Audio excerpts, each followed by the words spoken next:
Titanic tu kapal yang paling besar pada zaman tu. Tak? Tengok tak cerita Titanic? Wak Ego duduk gini depan. Akulah tu. Tak? Ratus ribu tang kapal yang paling laju, kuasa kuda paling besar, pisting paling besar, 3 serombong asap paling besar tak pernah dibuat dalam sejarah, sehingga pakar-pakar laut mengatakan kapal Titanic mustahil tenggelam. Tetapi Allah tak izin dia timbul, maka Allah tenggelamkan Titanic dalam pelayaran yang pertama. Betul tak? Ada. Itu kuasa Allah. Burung kecek boleh terbang jauh, kapal terbang tak boleh terbang. Banyak mana? Tengok dalam YouTube, baru nak naik jet, baru nak naik kongkok, jatuh, bum. Nak burung duduk tepi kongkok sengit. Aku dak jatuh.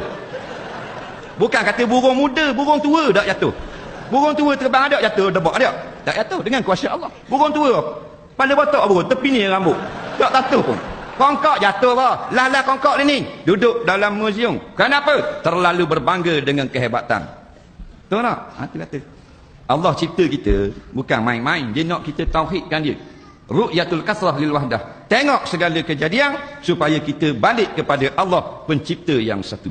Jangan bila kita tengok kejadian kita kata makhluk saja hebat, kita lupa Allah. Allah marah kepada kita. Nak kita tengok hebatnya, tak nampak Allah maha hebat. Ni kita tak pandang mikir panggil, budak-budak pengor panggil. Kalau orang cerdik, hebatnya gunung. Siapa tinggi 29,000 kaki. Everest, girang dia, K1, 28,000 kaki. Allah hebat. Mesti lebih hebat yang mencipta gunung tu. Tu orang cerdik. Ingat kita saja. Ingat Tuhan cipta kita pagi keluar, cari makan, cari duit, malam balik. Ingat gitu Tuhan cipta kita. Allah suruh kita fikir. Allah suruh tengok langit. Suruh tengok cakrawala. Tengok kejadian di bumi. Supaya mengagungkan Allah. Itu tujuan Tuhan cipta kita. Kalau tak buat gitu, maka kita lemah di dalam penciptaan. Tak tahu benda tujuan. Tak usah tengok hebat-hebat, jauh-jauh. Kita tengok diri kita. Faham? Jadi nak tukar tayar kereta. Pernah tukar tayar kereta? Tayar kereta. Oh mahal ni 120 sen. Dunlop. Lama mana tahan tak 8 tahun? Tak tahan. 8 bulan botak dah. Nak tanding ciptaan Allah, tapak kaki kita. Ada tak botak? Umur 80 tahun ada orang tukar tapak kaki? Tak ada. Tapi tahan tak kereta tayar 8 tahun? Tak. Mereka sipang. Tu pun repuk juga. Kita beli sofa di kedai harga 2,000 sen. Made in Italy. Hebat ni sofa ni. Lembut punya ni. Boleh tak tahan 60 tahun? 30 tahun? Tak. Dan raya tahun depan patok dah kaki. Kena molek 2 kali raya, rosak dah dia punya cushion. Tapi punggung kita ada rosak. Ada apa tukar punggung? Beratur kat klinik, doktor kata mokcik sakit apa? Tak sakit, nak tukar bontot. Ada? Tak ada. Dijamin kekal sepanjang hayat. Ciptaan Allah Ta'ala. Hebat tak? Ada. Tapi dah kita bodoh, tak nampak. Tazkirah ada di mana-mana untuk mengagungkan Allah. Tapi kita buta. Kita tak nampak. Kita hanya nampak depan kita saja. Tujuan Tuhan buat kehebatan-kehebatan ciptaan-ciptaan makhluk balik kepada Allah.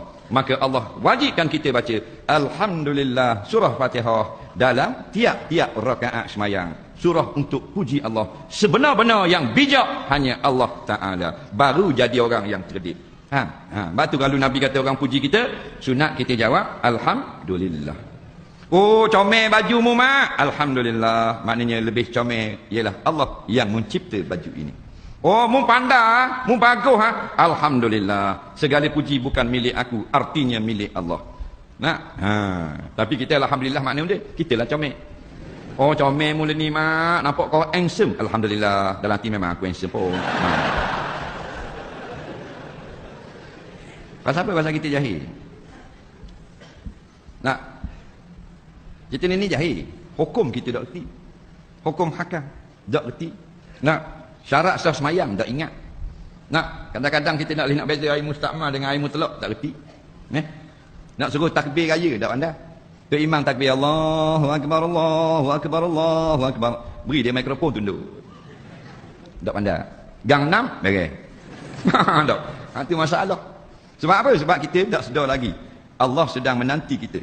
Bila-bila masa tentera Allah, iaitu Israel alaihi salam, akan mari ambil nyawa kita untuk balik sampai bertemu dengan Allah Subhanahu wa taala.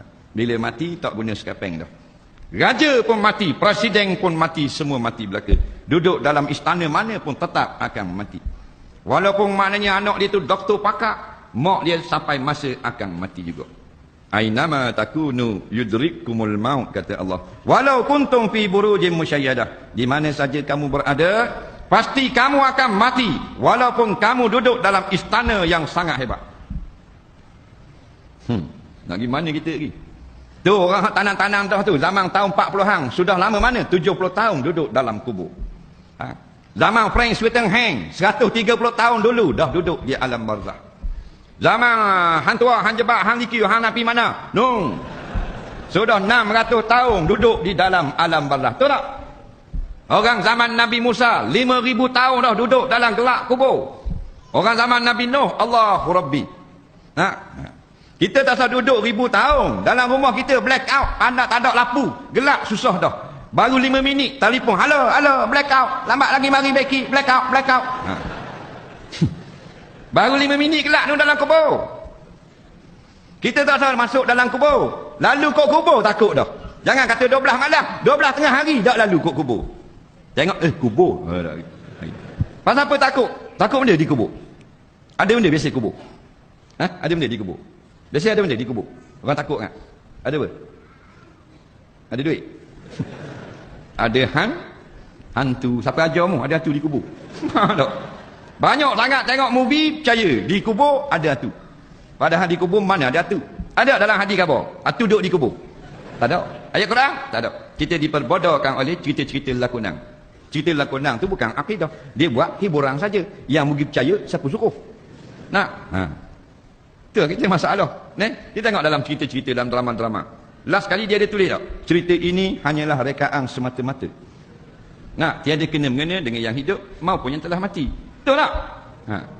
Patut dia tulis gini. Kamu semua kena tipu belaka. Tapi kita percaya akhirnya tak lalu kok kubur kerana takut ada hantu. Tak ada. Di kubur hanya ada mayat-mayat yang dikuburkan.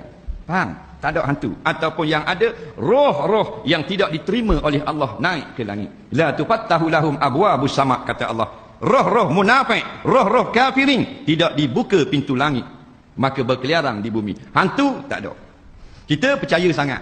Tengok cerita hantu takut. Dia beli movie tengok televisi cerita hantu, cerita seram. Takut dia. Siapa ada pergi kecing? Kecing lah botol. Takut. Padahal cerita hantu tu hantu sungguh ke dia ambil orang berlakon? Ada tak movie yang cerita hantu dia guna hantu sungguh berlakon? Akan datang ke televisyen anda satu cerita seram daripada Amerika yang sangat diperkatakan sekarang kerana menggunakan hantu sungguh sebanyak 5 ekor. Ada? Tak ada. Hantu semua lakonan manusia, pakai topeng, make up dan sebagainya. Action! Action. Kita pun takut. Takut cerita ni. Betul tak? Baru nak cekik, pengarah kata kat. Atu pun relax, minum air dulu. Atu minum air. Tapi kita ni bodoh, percaya, takut juga. Betul tak? Kita tak takut yang sungguh. Allah Subhanahu wa taala.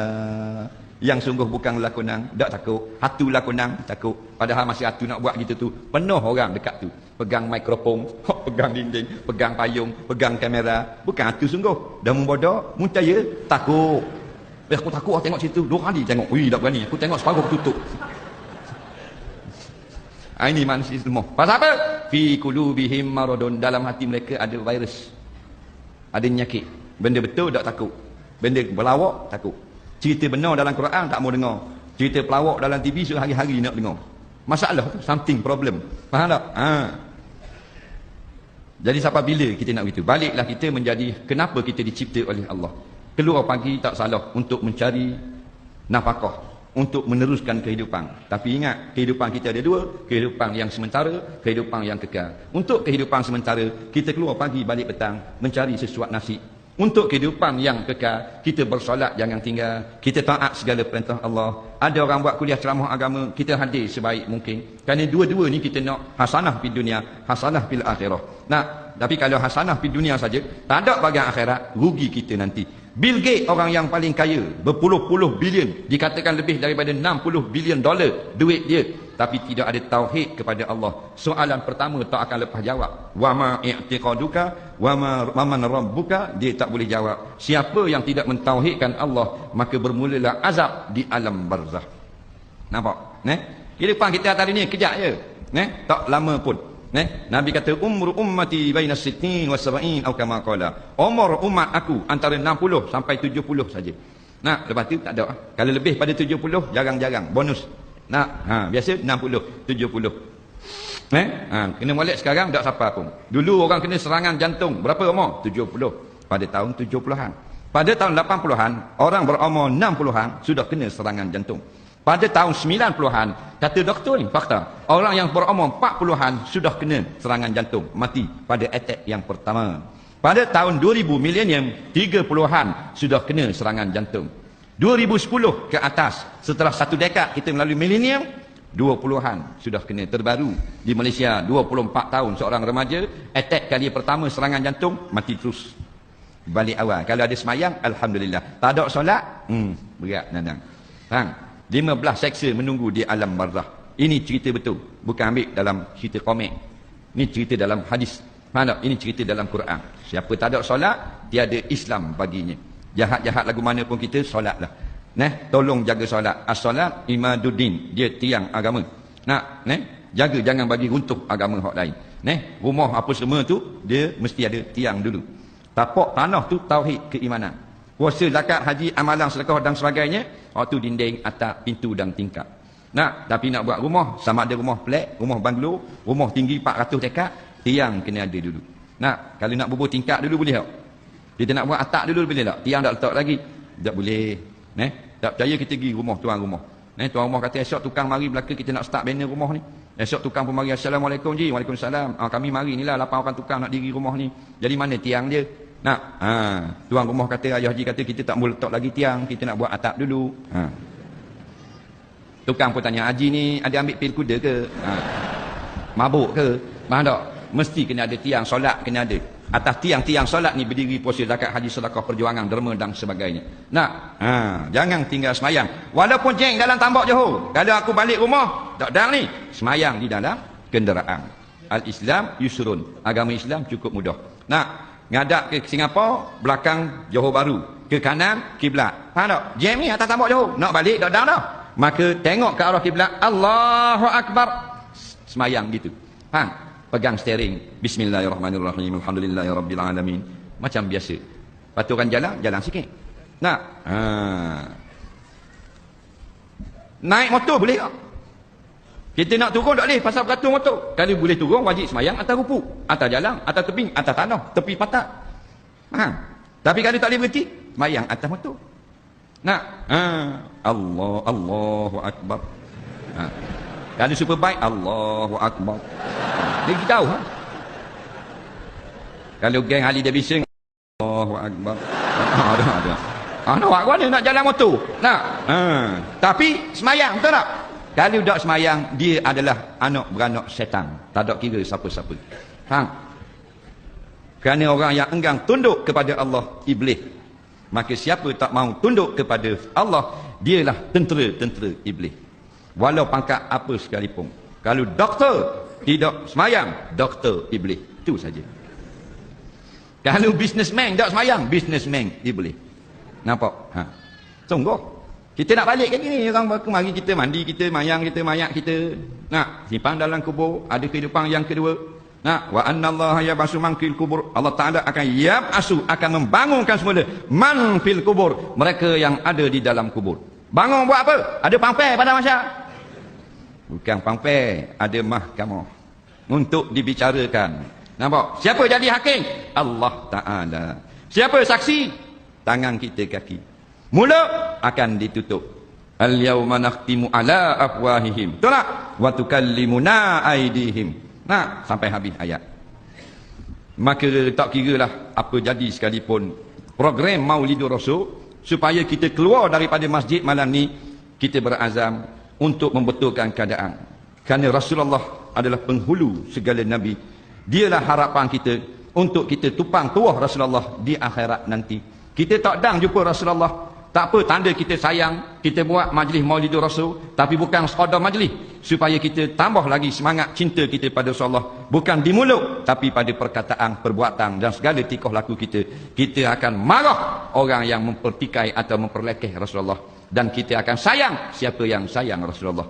Barulah kita dapat minum di kolam Kausar Nabi di hari akhirat nanti. Kalau kita tidak ikut sunnah Nabi, kita buat happy kita saja, kita tak rasa Nabi ni mustahak untuk kita ikut, maka tak dapat minum di kolam Kausar di akhirat nanti. Bila tak minum di kolam Kausar, maknanya dia akan pergi ke sebelah syurga. Orang putih panggil go to hell. Faham tak? InsyaAllah, biarlah kita bersemangat balik untuk sayang Rasulullah. Anak kita sayang juga, tapi lebih Rasulullah. Bini kita sayang juga, tapi lebih sayang Rasulullah. Jangan sampai bini punya pasal kita tak pergi masjid. Nabi Ibrahim, dia tinggal isteri dia Siti Hajar dengan anak Ismail masih kecil di kota Mekah. Tak ada bangunan, tak ada rumah, padang pasir. Sebab Allah yang perintah. Tahu tak? Supaya kita tak boleh beri alasan di akhirat nanti. Kerana anak bini, kita tak sempat nak pergi masjid, nak pergi surau, nak pergi kuliah. Nabi Ibrahim tinggal di kota, di Mekah yang tak ada kota, tak ada rumah. Bini dengan anak hak masih kecil, tak ada duit, tak ada orang, tak ada atap, tak ada air, tak ada makanan, balik ke Palestin sebab perintah Allah. Jadi kita tak boleh tinggal bini kita di rumah sekejap untuk hadir kuliah agama selama sejam setengah. Tahu tak? Padahal kita tinggal rumah yang bini kita tu ada rumah, ada bilik, ada makanan, ada fris, ada kuih, ada air, ada televisyen, ada lapu, ada segala mak nenek. Nak? Midak ni, abang nak pergi mana bang? Malam ni ada kuliah kat masjid. Tak usah pergi malam ni. I takutlah duduk seorang kat rumah. Ada lipas lah kat rumah. Ambil lipas tu, boh dalam kain dia. Biar padang ke muka. Laki bila dengar bini kata gitu terus tak pergi masjid. Faham tak? Bini punya pasal. Padahal mu nak jawab kat kiri. Ni sekarang ramai mana orang yang tak ingat doa masuk tandas. Doa keluar tandas tak ingat. Tapi menjadi suami orang. Ni apa benda gitu bodoh gitu. Tak percaya suruh juru nikah. Masa nak nikah, sebelum saya akadkan, ijab kabulkan pengantin, saya ada beberapa soalan untuk disoal. Soalan pertama, cuba pengantin jawab dan baca doa pergi masuk tandas. Pengantin kata, boleh saya ke tandas? Tak kecing-kecing pengantin, tak boleh kahwin, tak ingat doa masuk ke tandas. Tahu tak? Allahu Rabbi, orang lain budak lagi baru 10 tahun 12 tahun sudah hafal Quran, sudah ingat hadis. Tahu tak? Alfiyah Ibnu Malik Nahu 1000 bait duduk dalam dada. Faham? Kita tua nak mampu esok sekarang, muka pun berkeduk dah ingat lagi doa masuk tandas, doa keluar tandas, bacaan bila angin ribut, hujang terlampau lebat, nak baca benda tak reti. Yang kita reti makan, minum air. Itulah hayawan yang berkaki dua. Betul tak? Al-mu'minu himmatuhu ilal masajid. Orang beriman hanya ada cita-citanya siang dan malam nak pergi ke rumah Allah. Wal bahimatu, adapun binatang, himmatuha ilal akli wasyurbi, cita-citanya hanya nak makan dan nak minum saja. Makan minum main, makan minum main, jenis kambing. Nampak? Maka sebelum kita jawab soalan, boleh tak sejam lagi?